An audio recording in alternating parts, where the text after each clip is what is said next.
So let's talk about modern atomic theory and the laws that led to it. Atomic theory is the idea that all matter is composed of atoms. Remember, a theory is something that explains why things work the way they do. So the idea of atoms explains the three laws that we've talked about. Law of conservation of mass, we've talked about that one, and we're going to talk about the laws of definite proportions and of multiple proportions. So conservation of mass, this was formulated in 1789 by Lavoisier. In a chemical reaction, matter is neither created nor destroyed. And he demonstrated this by burning substances in closed containers, and the mass didn't change. The law is consistent with atomic theory. Atomic theory says the reason the mass doesn't change is that the particles aren't being destroyed. The particles are just rearranging into different substances. If you start with 50 zillion carbon atoms, you're going to have 50 zillion carbon atoms left over at the end. They're just going to maybe be combined with oxygen in a different way than they were before. So atomic theory explains the law of conservation of mass.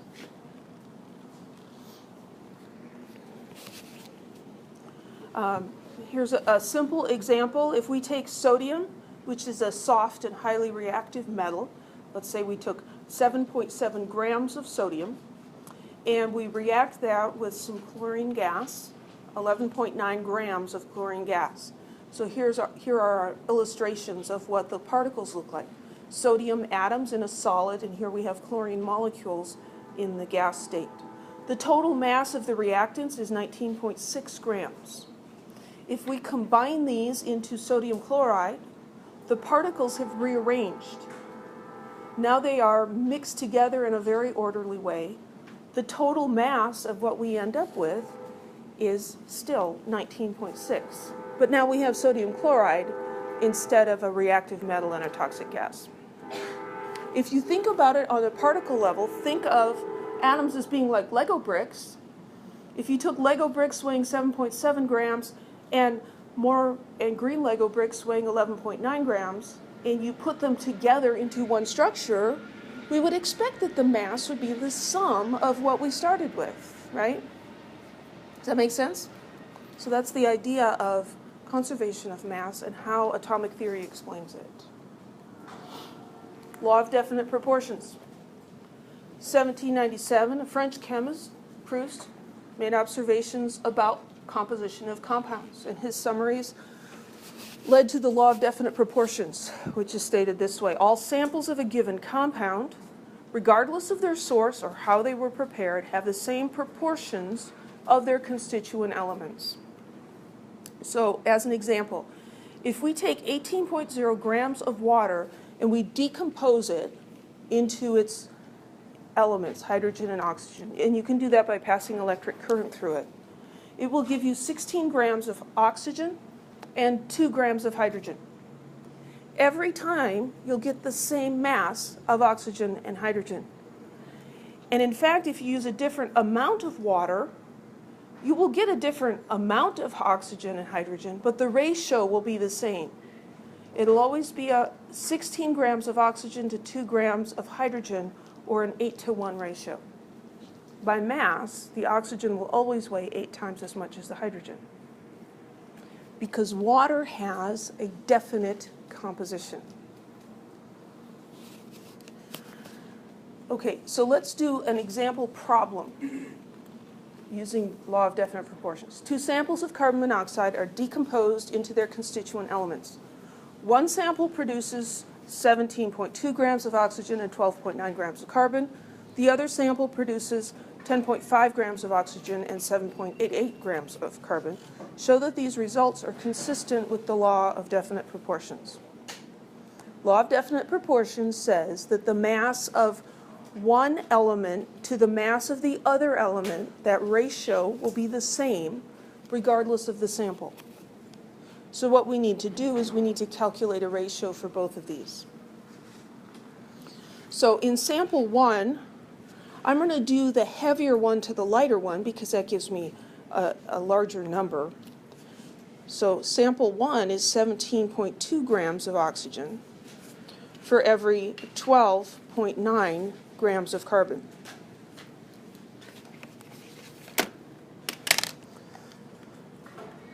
So if we do a little math on that, 17.2 divided by 12.9. So that is a ratio of 1.33 repeating grams of oxygen to every 1 gram of carbon. There's 1 1/3 times the mass of oxygen as there is carbon. And then we're going to take the numbers from the other sample, 10.5 grams of oxygen, and divide that by its mass of carbon. So 10.5 divided by 7.88. And this gives me 1.33, and it gives me a bunch of other digits out here. How many significant figures would that answer have? 3. Because each of these numbers has 3 sig figs, and when we're dividing, we're looking at the fewest number of significant figures. So that's our uncertain digit, our last significant figure. Grams of oxygen to 1 gram of carbon. If we round that for sig figs, we get 1.33 grams of oxygen to 1 gram of carbon. Significant figures can help us decide, are these two numbers the same or are they different? Well, this is 1.33 repeating, but it would also have 3 significant figures. We've got 1.33 to 1 and 1.33 to 1.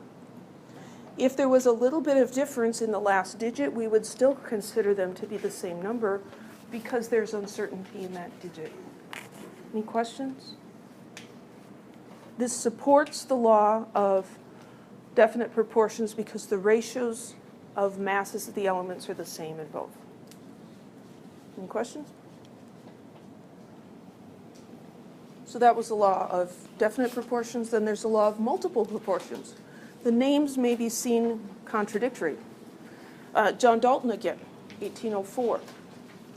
Law of multiple proportions.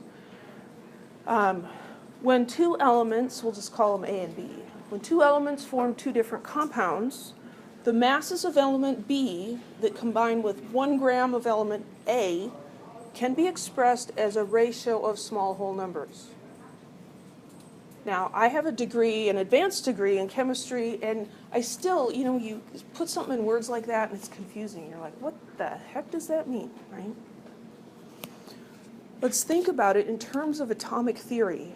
An atom of A combines with either 1, 2, 3, or more atoms of B. So their formulas, you can have 1A to 1B, or 1A to 2Bs, or 1A to 3Bs, or etc. So if we take the masses of B that react with a particular amount of A, then they have to be related to each other as small whole numbers. Because this one to this one would be 3 atoms of B to 1 atom of B. And so the ratio of the masses would have to be 3 to 1. So let's do an example and look at an example, and hopefully this will help. So carbon monoxide and carbon dioxide are both compounds between carbon and oxygen. In carbon dioxide, the mass ratio of oxygen to carbon, just like we calculated for definite proportions, is 2.67 to 1. That means that 2.67 grams of oxygen will react with 1 gram of carbon. In carbon monoxide, the mass ratio is 1.33 to 1. In fact, that's the compound we just looked at. 1.33 to 1, meaning that 1.33 grams of oxygen will react with 1 gram of carbon. The law of multiple proportions is telling us that this mass and this mass are related by a small whole number. So if I take the larger of those, the mass that will react with 1 gram of carbon, and divide by the smaller, the mass that reacts in the other compound, 2.67 divided by 1.33, my calculator says 2.0075, blah, blah, blah. If we're going to be careful with our sig figs, we're going to call that 2.01. And the grams cancel out, so there's no unit there. There is uncertainty in this digit.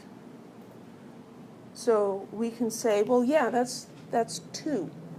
The ratio is 2.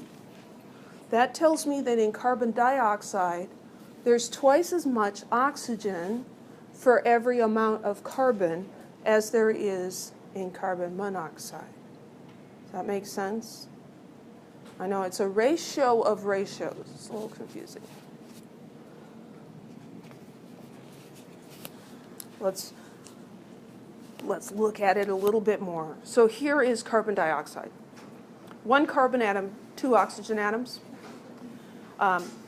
You get 2.67 grams of oxygen for every 1 gram of carbon. Carbon monoxide, 1 carbon atom, 1 oxygen atom. The mass of oxygen is 1.33. This is 2 atoms, this is 1 atom. We would expect that this would be half as much oxygen by mass because it's half as many atoms. And the ratio of oxygen for carbon dioxide to oxygen for carbon monoxide gives us 2. So that's what the law of multiple proportions says, is that you can have compounds between the same 2 elements, and they're going to differ in the number of atoms of each element. Any questions? This is what a problem might look like. Could be on an exam or a homework assignment. Oxygen. Hydrogen and oxygen both form water and hydrogen peroxide. The decomposition of a sample of water forms 0.125 grams of hydrogen for every 1 gram of oxygen. The decomposition of a sample of hydrogen peroxide forms 0.250 grams of hydrogen to every 1 gram of oxygen. Show that these results are consistent with the law of multiple proportions. We already have the ratio of grams of hydrogen to 1 gram of oxygen, grams of hydrogen to 1 gram of oxygen. Law of multiple proportions says that the ratio of these 2 numbers should be a small whole number. I always want to put the larger number on top, otherwise I'm going to get a fraction, and fractions can get icky. I have a friend who teaches middle school math, and she jokes that fraction is the F word. So if I take 0.25 grams of hydrogen to 0.125 grams of hydrogen, the units cancel out and I get 2. It's a ratio of 2. That supports the law of multiple proportions. If this was like not on a multiple choice, but if it was an open-ended question, I'd need you to write some sort of words.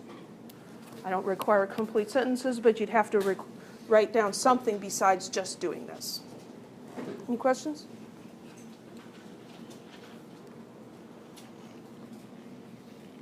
So let's look at Dalton's atomic theory.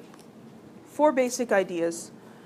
Each atom is composed of tiny indestructible particles called atoms. All atoms of a particular element have the same mass and other properties that distinguish them from atoms of other elements. Atoms combine in simple whole number ratios to form compounds. And atoms of one element cannot change into atoms of another element. In a chemical reaction, atoms only change the way they are bound together with other atoms. So they're going, I guess you could think about relationships between people, right? 2 people get married, 2 people get divorced. The person, is the same person, right? Whether they're married or divorced, they're just changing how they're interacting with that other person. So 2 atoms in a molecule can break apart, get divorced, and be 2 separate atoms. They may go on and get married to other atoms, okay? But they are still themselves, okay? So those are the ideas of Dalton's atomic theory. I'm not going to ask you to write those out on an exam, but you should be familiar with the ideas of them.